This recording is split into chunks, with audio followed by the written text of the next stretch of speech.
Good morning, welcome to Secrets of London with me, Mark Monroe.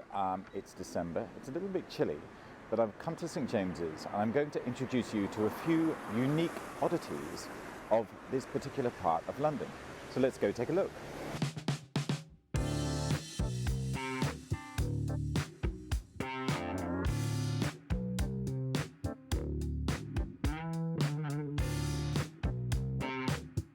I'm here on Piccadilly heading west. Now our first strange peculiarity exists on the slip road just coming off Piccadilly and then entering Hyde Park Corner. Keep an eye out for the bus stop and you'll see this very strange little table. But what is it?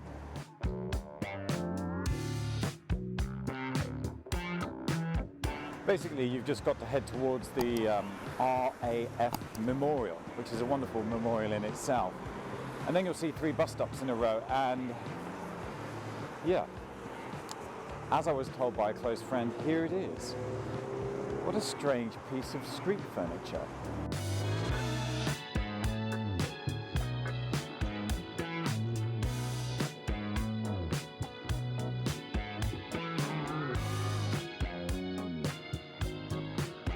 As you can see, it stands about 5 feet high, 4 inches of solid wood with 2 very sturdy iron legs attaching it to the pavement. So what exactly is it? Maybe it's a little pop-up bar where you can just bring a few beers along and hang out with your mates and have a few drinks. Or is it a table for playing cards on? No, I doubt it. A little bit too high. Or maybe a shelter for very thin people. No, that's not going to work. Well, it's none of those things. It's actually what is known as a porter's rest. Porter's rests were once a common sight in London. They were erected on main thoroughfares during Victorian times as a place where porters, often carrying heavy goods to market, could place the load without the need to bend down to floor height and at the same time rest their weary shoulders. There's a plaque on the side of the porter's rest that explains its provenance, but basically it tells you, and this is the most important bit, it was erected for porters and others carrying burdens as a relic of a past period in London's history. It is hoped that the people will aid its preservation, and I certainly hope they will. I'm glad I made my way under the porter's rest because I've discovered this little plaque. It says, "Property of Westminster City Council." This is a listed monument. It is a criminal offence to damage or remove this monument. So no touching the porter's rest. Thank you very much. So if you're making your way up Piccadilly towards Hyde Park Corner and you've got lots of bags, and you need a little rest, well, why not use the porter's rest? After all, that's what it's there for.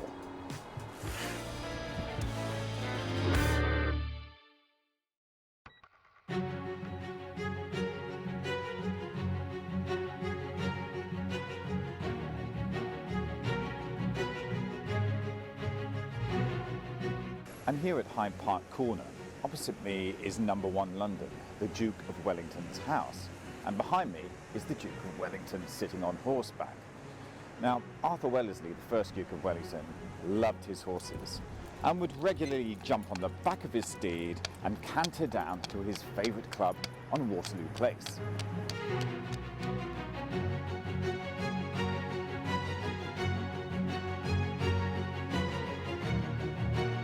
Then after arriving in Waterloo Place, he'd make his way into this prestigious gentleman's club, the Athenaeum Club. The Athenaeum Club in Pall Mall has long been one of the country's most famous gentlemen's clubs, with members both past and present being some of the most powerful people of the British establishment. Its distinguished list of past members include Charles Dickens, Charles Darwin, Sir Arthur Conan Doyle, Winston Churchill and Cecil Rhodes, to name but a few. However, none of its members have had quite the same treatment as that of the Duke of Wellington, the Iron Duke who defeated Napoleon at the Battle of Waterloo in 1815. And then after spending a few hours in the Athenaeum Club with his mates, imbibing, sharing stories of his victory over Napoleon, he would come out of the club and jump back on his horse. And hiding in plain sight, if you walk down Waterloo Place, is this rather inconspicuous block of granite. This granite block is actually a mounting stone requested by the Duke of Wellington to help him mount and dismount his steed. In layman's terms, get on and off his horse. The Duke of Wellington was well into his 60s when he was frequenting the Athenaeum Club, and I think he definitely would have needed a leg up after a few of those when leaving the club. So if you come here to Waterloo Place outside the Athenaeum Club, you can literally stand in the footsteps of the first Duke of Wellington, the Iron Duke, which I'm going to do now, right here. Our next peculiarity of St James's takes us up to Carlton House Terrace, not far from the Athenaeum Club here, so just head straight up to Waterloo Place towards the steps.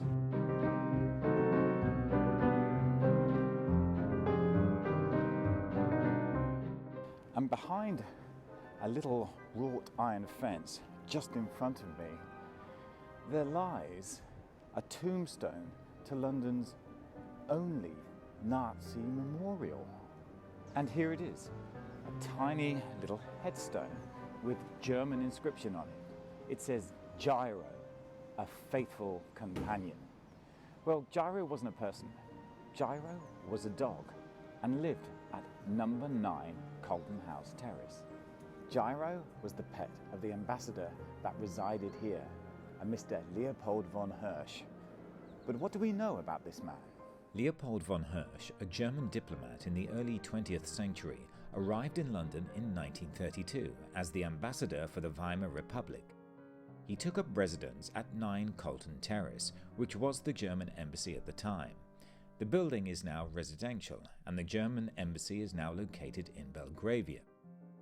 Gyro, the so-called Nazi dog, was the pet terrier, not an Alsatian as some have claimed. In 1934, Gyro chewed through a cable in the back garden and died from electrocution. Leopold was so upset at the tiny dog's untimely passing that he had him buried with an appropriate headstone in the back garden of the embassy. Accounts suggest that Gyro received a funeral with full Nazi honours, though this was unlikely as von Hirsch was not a supporter of the new regime he served under following the Nazi takeover in 1933. The grave was moved to this new location in 1960 when workmen discovered the headstone during a renovation project. Regardless, the canine grave on the former embassy grounds is considered the only Nazi memorial in London.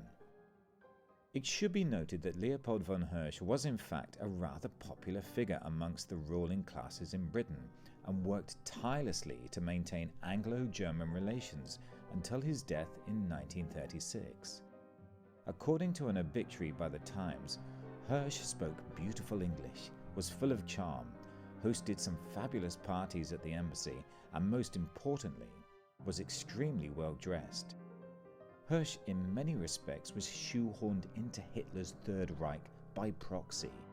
His love of the British and the painful balancing act between the two countries weighed heavily on him. When Hitler invaded the Rhineland in March 1936, Hirsch wrote to Germany's foreign minister strongly stating his disapproval, accusing the Führer of trying to provoke France.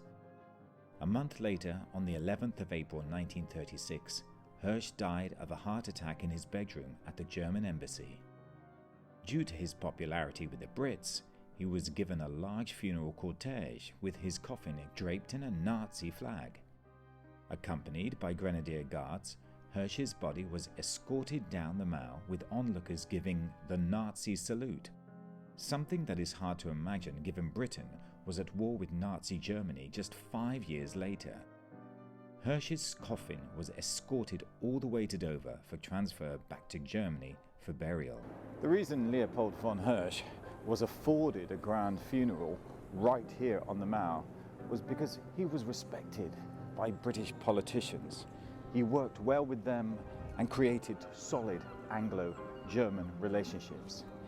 It's just an awful shame that everything fell apart in 1939. Thanks for watching Secrets of London with me, Mark Munro. Leave any comments down below, hit that thumbs up button, and if you really enjoyed the episode, why not subscribe? Until next time, stay tuned.